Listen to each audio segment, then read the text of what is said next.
အားလုံးပဲမင်္ဂလာပါကျွန်တော်တို့ရဲ့ကိုနေပိတ်ကနေပြန်လဲကြိုဆိုလိုက်ပါတယ်ကျွန်တော်ခုတင်ဆက်မယ့်ဗီဒီယိုကတော့မနက်ဖြန်မနေ့အတွက်၄ ရက်နေ့အတွက်ပဲဖြစ်ပါတယ်ခင်ဗျာကျွန်တော်နဲ့သူလိုက်ပါကြည့်ကြရအောင်ဒါကြတော့၃လုံးပုံချင်းပဲဖြစ်ပါတယ်ခင်ဗျာ153ညပုံချင်းက6ရက်ပါဝါ6ရက်နှစ်ခါက9ဆိုပြီးတော့619နဲ့99ဆိုပြီးတော့ချပေးပါတယ်ခင်ဗျာနောက်တစ်ခုကျတော့ခွန်16ပုံချင်းက4ရက်နှစ်ပါဝါ9 4ရက်နှစ်ခါက2ဆိုပြီး492နဲ့96ဆိုပြီးတော့ချပေးပါတယ်ခင်ဗျာနောက်တစ်ခုကျတော့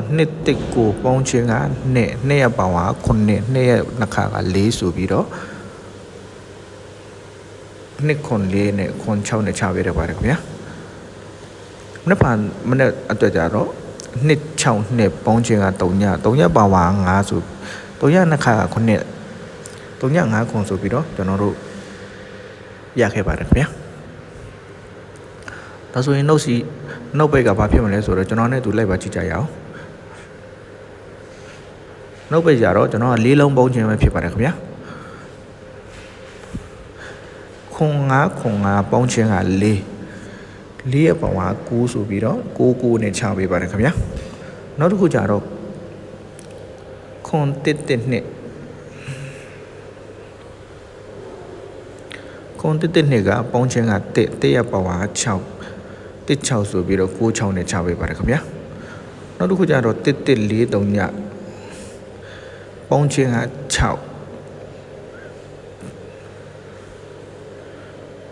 6ရက်ပါဝါ1ဆိုပြီးတော့ခွန်6ဆိုပြီးတော့ချပေးပါတယ်ခင်ဗျာနောက်တစ်ခုကျတော့63လုံးနဲ့1ပေါ့နော်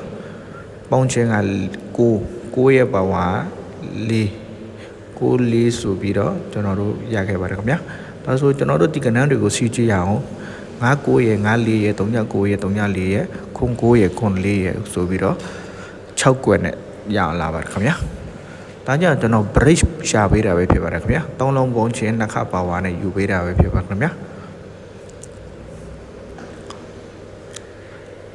456ပုံချင်း5ဆိုတော့533နောက်တစ်ခုကျတော့189ပုံချင်းက8ဆိုပြီးတော့831ခွန်6ဆိုပြီးတော့3 break နဲ့ချပေးပါတယ်ခင်ဗျာနောက်ဖန်တော့ကျတော့232ပုံချင်းက4ဆိုတော့492 break နဲ့ကျွန်တော်တို့ဒီရှာထားတဲ့ဟာကိုဘယ်ဟာနဲ့တော့ထိနေလဲဆိုတော့59ရက်54ရက်39ရက်34ဆိုပြီးတော့4ကွက်ဆိုပြီးတော့ထိပါတယ်ခင်ဗျာအားလုံးပဲကျေးဇူးတင်ပါတယ်